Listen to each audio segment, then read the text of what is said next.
ஐயா பிரம்மஸ்ரீ சர்க்குரு நித்யானந்த சாமிகள் ஆசியோடும் சித்தர்களுடைய அருளாசியோடும்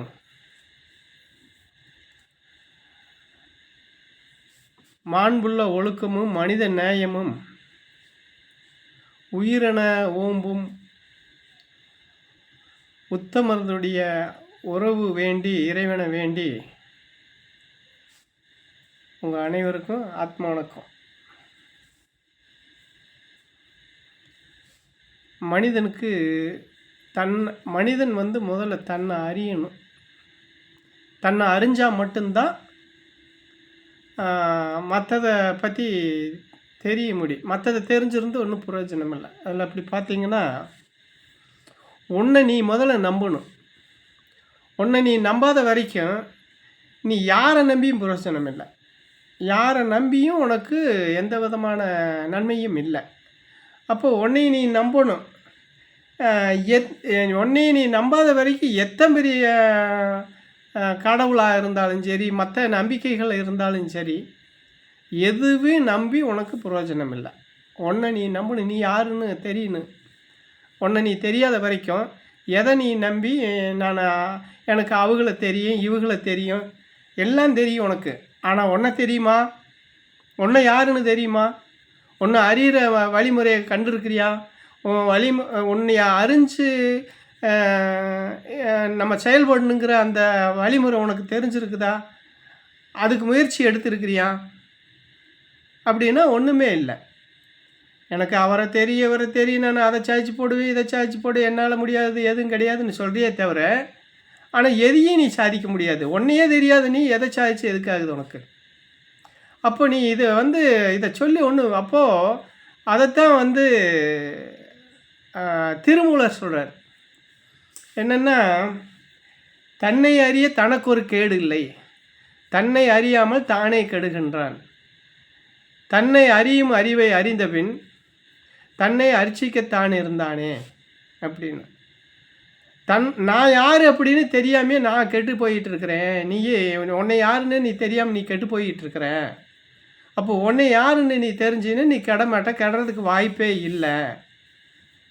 அப்படி நீ யாருன்னு உன்னை தெரிஞ்சிட்டீன்னா நீ இந்த கோயில் குளத்துக்கு போக மாட்டேன், மற்ற நாயங்கள் யாரையுமே நீ நம்ப மாட்டேன், உன்னையை நம்ப ஆரம்பிச்சிருவேன். அப்போ உன்னையை நம்ப ஆரம்பிக்கிற போது உனக்குள்ளே நீ யாருன்னு தெரிகிற போது எதை செய்யலாம், எதை செய்யக்கூடாது அப்படிங்கிற ஒரு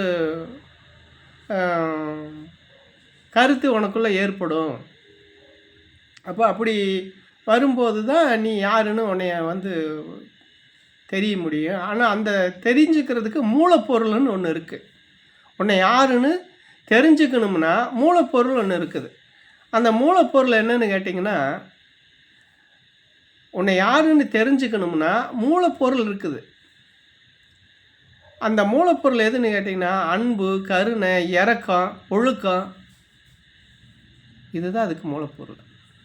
உன்னை யாருன்னு தெரிஞ்சுக்கணும்னா இந்த நாளையை நீ கடைப்பிடிச்சின்னா நீ யாருன்னு உனக்கு தெரிய ஆரம்பிச்சிடும். உன்னை யாருன்னு தெரிஞ்சுக்கிறதுக்கு ஒரு மூலப்பொருள் இருக்குது. அந்த மூலப்பொருள் எது? அன்பு, கருணை, இரக்கம், ஒழுக்கம். இந்த நாளையும் கடைப்பிடிச்சின்னா நீ யாருன்னு உன்னை அறியறதுக்கு வழி பிறந்துடும். அப்போது இந்த வழியில் நீ பயணம் பண்ணும்போது என்னன்னா, மற்றவங்களை நீ அன்பு அப்படின்னு அங்கே பிறந்துட்டாலே அங்கே வேற்றுமைக்கு இடம் இல்லை. நீ பெரியவேன், நான் பெரியவேன், நீ செஞ்சது சரியில்லை, நான் செஞ்சது சரியில்லை அப்படிங்கிற அந்த பாகுபாடு அங்கே வராது. அன்பு மட்டும்தான் நிற்கும். அதே போல் ஒருத்தர் கஷ்டப்படுறான்னா கருணை, அவன் கஷ்டப்பட்டான்னா அவன் மேலே இறக்கம், கருணையோடு அவனை பார்க்கறது. அப்போ அந்த கருணை வரும்போதே இறைவன் நம்மக்கிட்ட வந்துடலாம், இரக்கம். அப்போ இந்த கருணை அன்பு வரணும்னா இன்னொன்று என்னென்னு கேட்டால், கருணை, அன்பு, இரக்கம் இதெல்லாம் வரணும்னா ஒழுக்கம் வேணும். அதைத்தான் நம்ம சொல்கிறேன். மாண்புள்ள ஒழுக்கமும் மனித நேயமும் மாண்புள்ள ஒழுக்கமும் உயிரென நினைக்கும் உத்தமர்தம் உறவு எனக்கு வேணும் அப்படின்னு நான்